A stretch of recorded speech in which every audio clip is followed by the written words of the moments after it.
কিছু বছৰ ধৰে পেলাই মুখ্যমন্ত্ৰী ডক্টৰ হিমন্ত বিশ্ব শৰ্মা ডাঙৰিয়াৰ নেতৃত্বাধীন সৰকাৰখনে বন্যপ্ৰাণী সংৰক্ষণ, প্ৰকৃতি সংৰক্ষণ, পৰিবেশ সংৰক্ষণৰ কিছুমান অভূতপূৰ্ব কাম কৰিছে।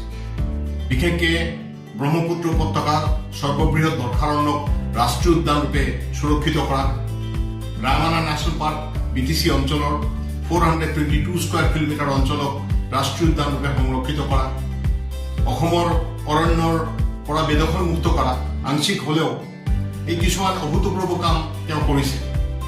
ৰিচেণ্টলি কাজিৰঙা ৰাষ্ট্ৰীয় উদ্যানৰ কাষেৰে যে ৰাষ্ট্ৰীয় ঘাইপথ গৈছে তাৰ ওপৰেৰে যে এলিভেটেড কৰিডৰৰ শুভাৰম্ভ যে আমাৰ মাননীয় প্ৰধানমন্ত্ৰী শ্ৰী নৰেন্দ্ৰ মোদী ডাঙৰীয়াই কৰিলে, তাৰ বাবেও মুখ্যমন্ত্ৰী ডাঙৰীয়াক আমি আন্তৰিক ধন্যবাদ জ্ঞাপন কৰিছোঁ।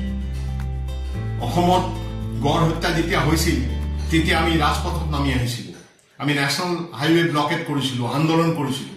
এই গড় হত্যা প্ৰায় সম্পূৰ্ণই বন্ধ হৈ গৈছে।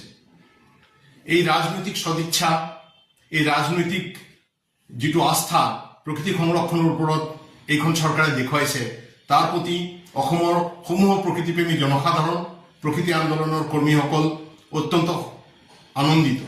আৰু আমি আশা কৰিম যে মুখ্যমন্ত্ৰী ডাঙৰীয়াৰ নেতৃত্বত অসমৰ প্ৰকৃতি, বন আৰু বন্যপ্ৰাণী সুৰক্ষিত হ'ব আৰু উত্তৰ তাৰ শ্ৰীবৃদ্ধি হ'ব, সংৰক্ষিত হ'ব।